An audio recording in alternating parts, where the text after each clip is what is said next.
Hello class 10th, welcome to learn with Jenit Guru. मैं हूं निकी पंडित और आज की क्लास में हम करेंगे टाइप्स ऑफ रिएक्शन। ऑलरेडी हमने दो रिएक्शंस कंप्लीट कर लिया था कल की क्लास में, जिसमें हमने कॉम्बिनेशन रिएक्शन के बारे में पढ़ा था और डिकम्पोजिशन रिएक्शन के बारे में पढ़ा था। आज की क्लास में हम डिस्प्लेसमेंट रिएक्शन करेंगे और डबल डिस्प्लेसमेंट रिएक्शन करेंगे। बट ये रिएक्शन स्टार्ट करने से पहले देख लेते हैं कि एनसीईआरटी बुक से कुछ छूट तो नहीं गया है। ठीक है, सबसे पहले हम उसको देखते हैं। ओके, यहां तक हमने लास्ट क्लास में पूरा कवर कर लिया था। अब है ये हमारा इंडेक्स क्वेश्चन। तो सबसे पहले इंडेक्स क्वेश्चन करेंगे, उसके बाद ये रिएक्शन से स्टार्ट करेंगे।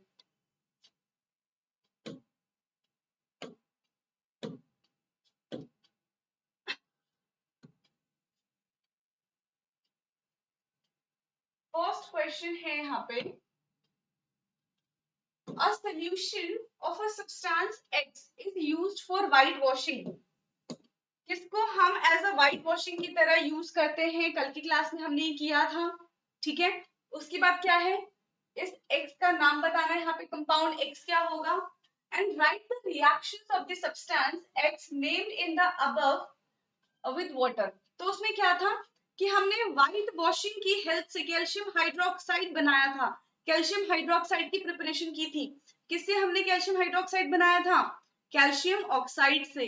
तो यहाँ पे X जो कंपाउंड है, X जो सब्सटेंस होगा वो क्या है? Calcium oxide. ठीक है, ये हम यूज करते हैं व्हाइट वॉशिंग में।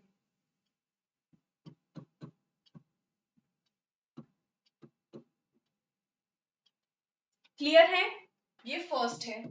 सेकेंड है, right the reaction of a substance X name the above reactions with water. जो भी X कंपाउंड है, अब हम उसका रिएक्शन कराएंगे वाटर के साथ और फिर देखते हैं क्या प्रोडक्ट बनेगा। तो CaO प्लस H2O, ये रिएक्शन हम ऑलरेडी कर चुके हैं। क्या बनेगा? CaOH का होल ट्वाइस और प्लस हीट निकलता है। तो CaOH का होल ट्वाइस क्या है? Calcium hydroxide. Calcium hydroxide. ठीक है, तो ये हमारा बन गया। फर्स्ट क्वेश्चन डन है। सेकंड क्वेश्चन,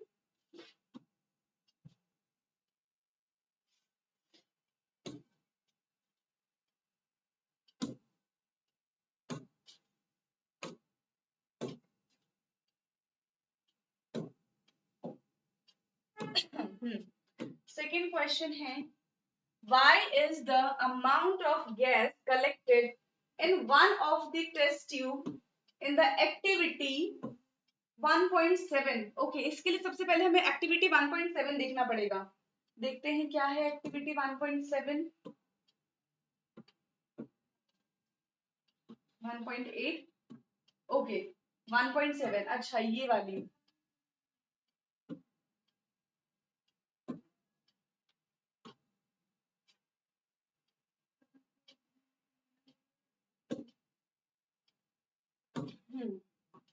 तो इसमें क्या है, हमने यहाँ पे एक्टिविटी 1.7 ले लिया है।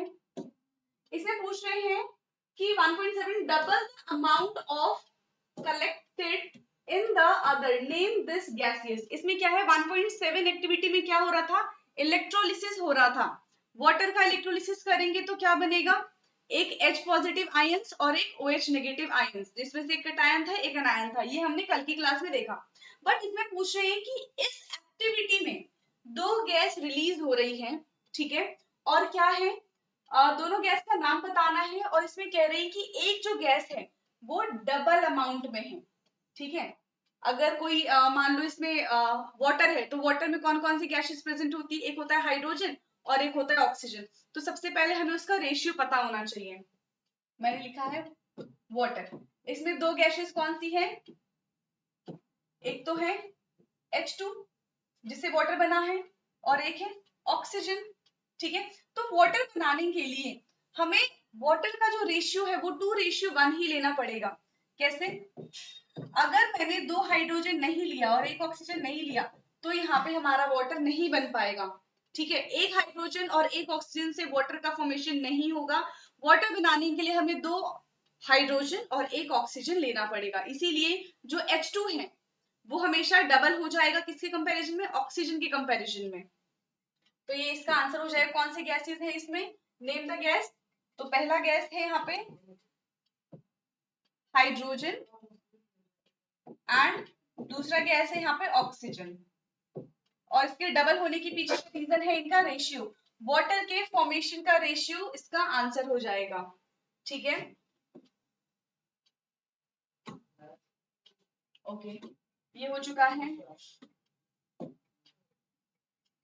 अब इसके बाद हम करेंगे जो आज की क्लास का है हमारा टॉपिक, टाइप्स ऑफ रिएक्शन। ठीक है, तो सबसे पहला रिएक्शन आज हम डिस्कस करेंगे डिस्प्लेसमेंट रिएक्शन। ये थर्ड रिएक्शन है, डिस्प्लेसमेंट रिएक्शन।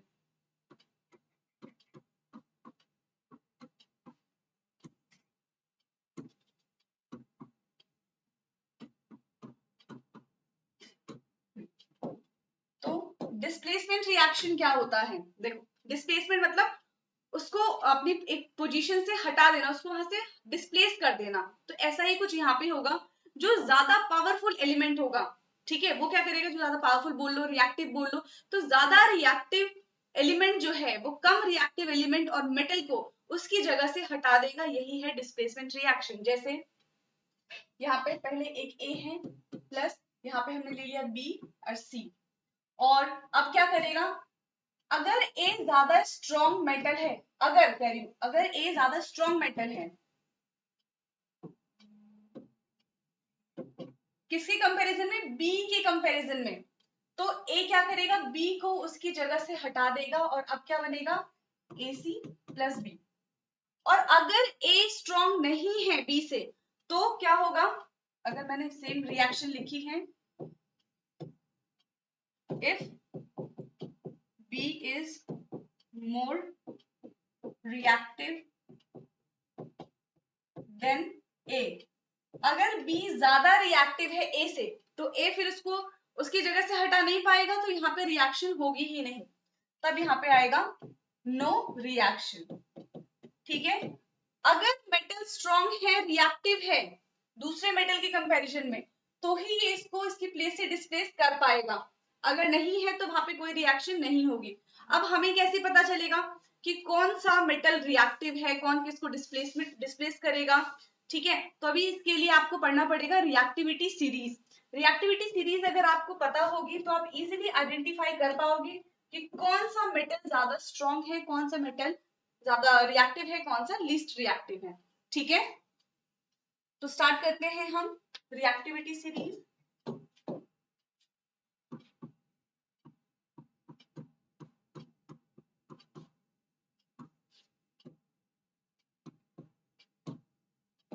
रिएक्टिविटी सीरीज में सबसे पहला जो आता है वो है पोटेशियम, फिर है sodium, barium, calcium, magnesium, aluminium,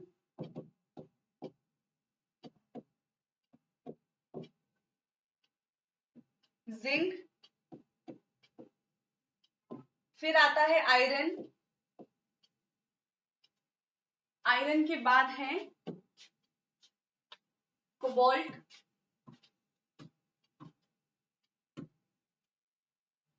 निकल, लेड। ठीक है, ये क्या है, ऊपर बहुत ज्यादा रिएक्टिव है, फिर नीचे आते आते वो लीस्ट रिएक्टिव होते चले जा रहे हैं। ठीक है, आयरन है, फिर है टिन, फिर आता है hydrogen, mercury, gold, silver and then platinum. तो ये है आपका रिएक्टिविटी सीरीज। अब देखो, इसमें क्या है, ये जो नीचे आते आते क्या हो रही है, जो रिएक्टिविटी सीरीज है वो डिक्रीज हो रही है, ठीक है, और यहाँ से और कम है। तो इधर वाले जो ये मेटल्स है ये कैसे हैं, ये हाईली रिएक्टिव है,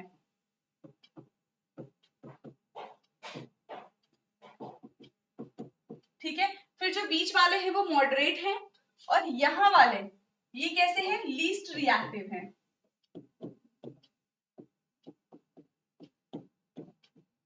अब इनकी हेल्प से हम ये आइडेंटिफाई कर पाएंगे कि कौन सा रिएक्शन ज्यादा रिएक्टिव है, रिएक्शन प्रोसीड होगा या फिर रिएक्शन प्रोसीड नहीं होगा, वो हम इसकी हेल्प से ही आइडेंटिफाई करेंगे। एक बार दोबारा से देख लेते हैं क्या है, potassium, sodium, barium, calcium, magnesium, aluminium, zinc, iron, cobalt, nickel, lead, tin, hydrogen, mercury, gold, silver, platinum, ठीक है। आप इसको लर्न करने के लिए अपने खुद के निमोनिक्स भी बना सकते हैं, ताकि आपके लिए इजी हो जाए इस पूरी सीरीज को लर्न करने के लिए। क्लियर है? अब क्वेश्चन करके देखते हैं। डिस्प्लेसमेंट रिएक्शन पे क्वेश्चन है।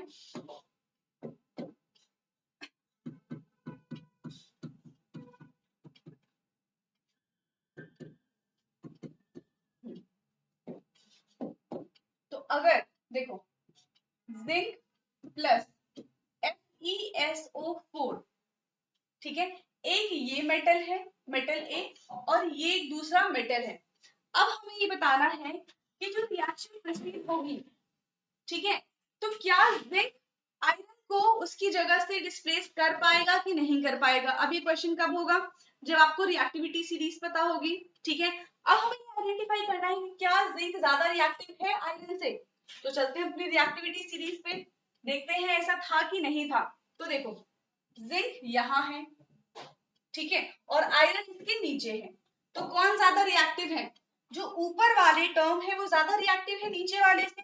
तो हाँ, आयरन को जिंक क्या करेगा, उसकी जगह से हटा देगा, उसको डिस्प्लेस कर देगा। तो यहाँ पे रिएक्शन प्रोसीड होगा, क्या बन जाएगा, Fe अलग हो जाएगा और यहाँ पे बन जाएगा ZnSO4, ठीक है। पहले हमारा आयरन सल्फेट था और अब क्या बन गया है, वो जिंक सल्फेट बन गया, आयरन यहाँ से अलग हो गया। और रिएक्शन देख लेते हैं। अगर मैं यही ऑपोजिट रिएक्शन देती, जैसे मैंने यहाँ पे लिख दिया Fe प्लस ZnSO4, अब आपको बताना है कि रिएक्शन होगी कि नहीं होगी। तो उसके लिए क्या है, देखो जो जिंक है वो ज्यादा रिएक्टिव है और जो आयरन है वो कम रिएक्टिव है। तो कम रिएक्टिव वाला ज्यादा रिएक्टिव को डिस्प्लेस नहीं कर पाएगा, और जब उसको उसकी जगह से हटा ही नहीं पाएगा तो रिएक्शन प्रोसीड नहीं होगी। तो यहाँ पे आ जाएगा नो रिएक्शन, ठीक है। और एग्जाम्पल कर लेते हैं इसके, आप बताना कि रिएक्शन होगी कि नहीं होगी। इसमें हम ले लेते हैं copper, copper plus iron sulphate. अब इसमें बताओ कि रिएक्शन होगा या नहीं होगा।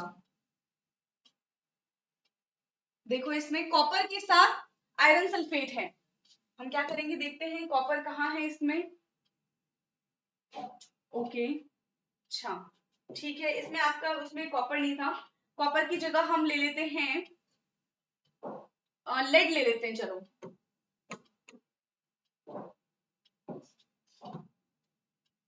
हमने पीबी ले लिया, लेड। अब देखते हैं, तो पीबी, लेड और आयरन में कौन ज्यादा रिएक्टिव है, लेड बाद में आता है। देखो यहाँ पे क्या है, लेड है, ये बाद में है, और यहाँ पे आयरन जो है वो पहले है। तो अब इसमें बताएंगे कि कौन ज्यादा रिएक्टिव है, आयरन है ज्यादा रिएक्टिव, तो रिएक्शन प्रोसीड होगी कि नहीं होगी। देखो ये ज्यादा रिएक्टिव है आयरन, तो यहाँ से ये इसको हटा नहीं पाएगा, तो यहाँ पे भी हो जाएगा नो रिएक्शन। और एग्जाम्पल्स देख लेते हैं हम इसके, जैसे कि इसमें हम ले लेते हैं लेड के साथ ही लेते हैं CuCl2, ठीक है, कॉपर फ्लोराइड। तो इसमें रिएक्शन होगा या नहीं होगा। अच्छा कॉपर वाला था नहीं, बट इतना याद रखना कि जो कॉपर होता है वो लीस्ट रिएक्टिव है लेड से, ठीक है। उसमें एक ऐड कर लेना कॉपर वाला भी, कि कॉपर जो है वो लीस्ट रिएक्टिव है किससे, लेड से। तो यहाँ पे क्या हो जाएगा, रिएक्शन प्रोसीड होगी। तो यहाँ पे हमारा बन जाएगा PbCl2 प्लस Cu। देखो इसको एक बार, इसमें हमारी रिएक्शन बन गई है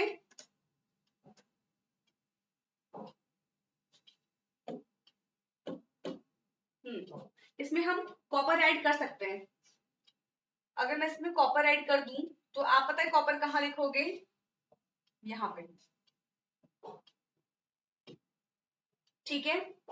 मरकरी के बाद आ जाएगा आपका कॉपर, तो आप कॉपर के साथ भी रिएक्शन कर सकते हो। क्लियर है? ठीक है, अब इसकी डेफिनेशन क्या हो जाएगी डिस्प्लेसमेंट रिएक्शन की, आप खुद ही बता सकते हो। इसमें डेफिनेशन क्या होगा, देखो, when more reactive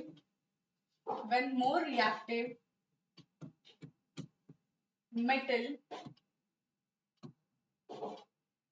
displace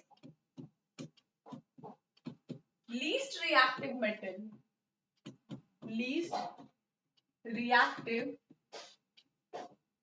metal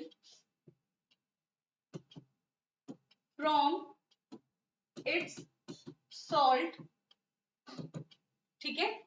when more reactive metal displace least reactive metal from its salt is known as displacement reaction।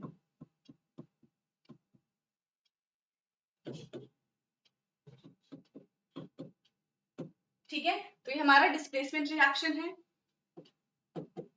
आप ऐसे इसको भी जनरल टर्म्स में लिख सकते हो, क्या हो जाएगा ये AC प्लस B, और जो भी एग्जाम्पल मैंने दिया था आप वो एग्जाम्पल भी लिख सकते हो।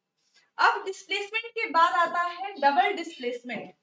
अब डबल डिस्प्लेसमेंट क्या है, ये है हमारा फोर्थ डबल डिस्प्लेसमेंट रिएक्शन। तो देखो डबल डिस्प्लेसमेंट रिएक्शन में क्या है, दो डिस्प्लेसमेंट होगा। इसमें हम कैसे करेंगे, कोई एक मेटेलिक सॉल्ट है AB प्लस CD। तो देखो जो फर्स्ट वाला है वो तो मेटल है और जो सेकंड वाला है वो क्या है, मेटेलिक सॉल्ट है।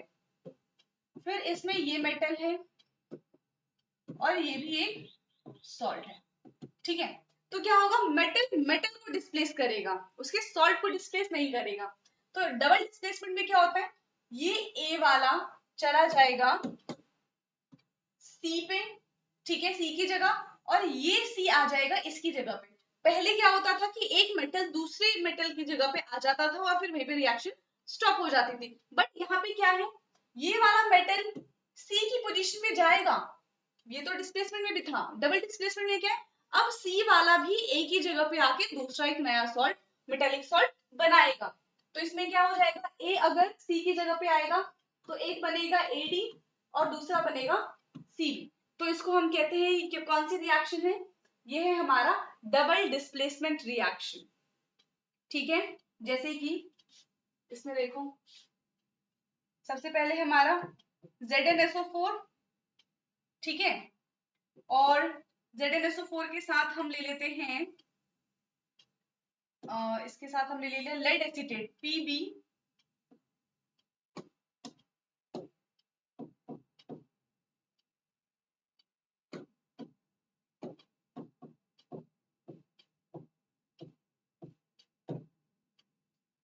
ठीक है। ये हमारा लेड एसीटेट हो गया। इसे मेटल कौन सा है, जिंक है, और इसमें क्या है हमारा लेड है। तो अब इसमें देखेंगे कि रिएक्शन होगा या फिर नहीं होगा। और भी हम इसमें ले सकते हैं ZnSO4 एक सॉल्ट ले लिया और दूसरा मैंने ले लिया BaCl2। चलो ये ले लेते हैं हम, इसको रहने देते हैं अभी।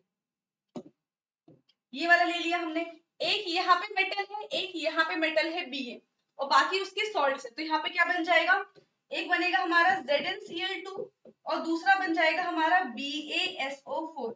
यानी कि यहाँ पे डबल डिस्प्लेसमेंट हुआ है।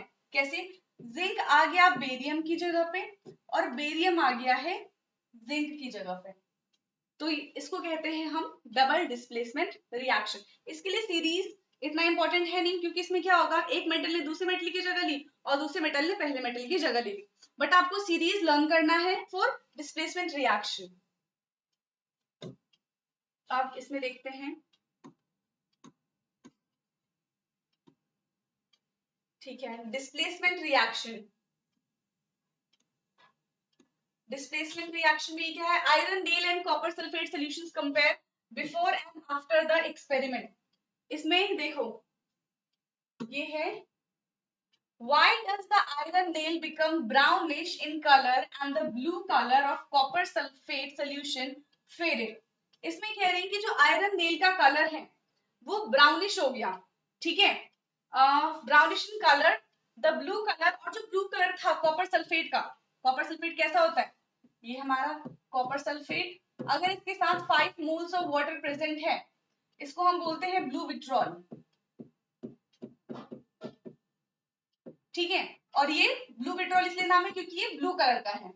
इसमें कह रही है कि जो कॉपर सल्फेट है इसका जो कलर है वो फेड हो रहा है। कलर फेड होने का क्या मतलब है, इसके अंदर जो वाटर के मॉलिक्यूल्स हैं वो वहां से हट रहे हैं, इवापोरेट हो रहे हैं, इसलिए उसका कलर जो है वो फेड होते जा रहा है। तो ये रिएक्शन है। इस रिएक्शन से हमें पता चलेगा कि कलर में चेंज क्यों आया है। सबसे पहले हमने लिया था आयरन, आयरन का रिएक्शन कराया है कॉपर सल्फेट के साथ। कॉपर सल्फेट कैसे कलर का था, अभी ब्लू कलर का था ये, ठीक है। अब क्या बना है, क्योंकि यहाँ पे डिस्प्लेसमेंट रिएक्शन हुआ है, आयरन ने डिस्प्लेस कर दिया कॉपर को, क्योंकि आयरन ज्यादा रिएक्टिव है, कॉपर कहाँ आता है, हाइड्रोजन के नीचे आता है कॉपर, ठीक है।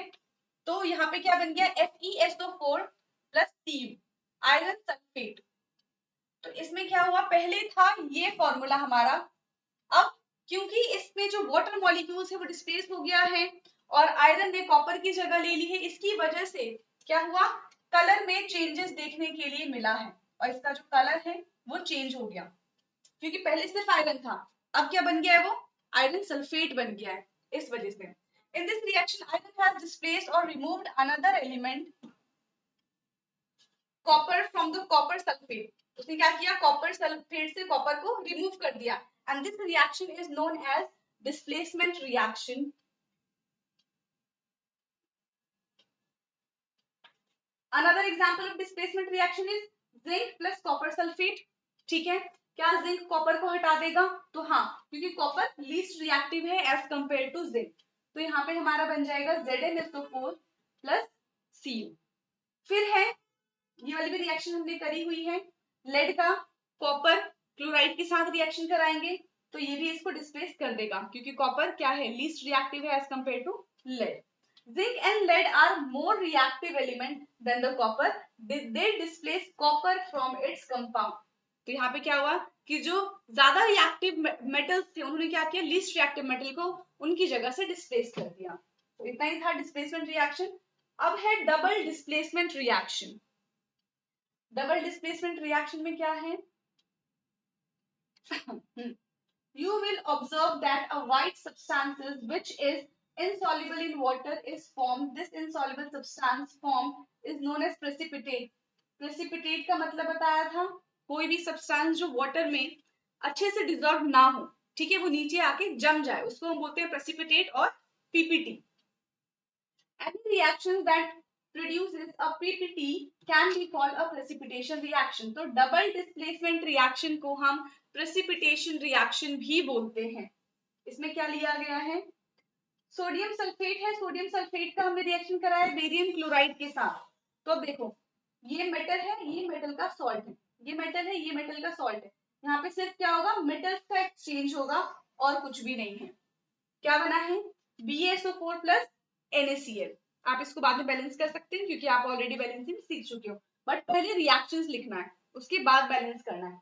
तो ये है हमारा डबल डिस्प्लेसमेंट रिएक्शन। बस ये याद रखना, डबल डिस्प्लेसमेंट रिएक्शन को हम क्या कहते हैं, प्रेसिपिटेशन रिएक्शन ही बोलते हैं। और प्रेसिपिटेशन का साइन क्या होता है, ये ऐसे रिप्रेजेंट करते हैं प्रेसिपिटेशन को।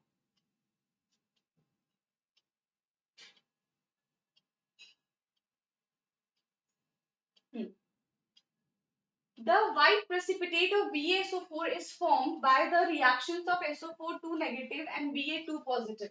The other product formed is sodium chloride. Reactions लिखी हुई है which remain in the solution. Such reactions in which there is an exchange of ions between the reactants is called double displacement reaction. ठीक है, इसमें क्या है? Exchange of ions between the reactants. इसमें metals का एक्सचेंज हुआ है. जब दोनों ही मेटल्स का एक्सचेंज होता है तो हम उसको बोलते हैं डबल डिस्प्लेसमेंट रिएक्शन. तो यहाँ पे हमने अपनी सारी टाइप्स की रिएक्शन कंप्लीट कर ली है. टोटल 4 रिएक्शंस हमने पढ़े हैं. कौन कौन से? कॉम्बिनेशन हो गया, डिकम्पोजिशन हो गया, डिस्प्लेसमेंट एंड डबल डिस्प्लेसमेंट. और डिस्प्लेसमेंट के लिए आपको रिएक्टिविटी सीरीज पढ़नी है.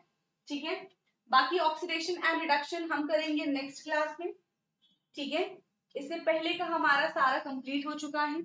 एक बार आप दोबारा से रीड कर लेना ताकि आपको अच्छे से क्लियरिटी हो जाए.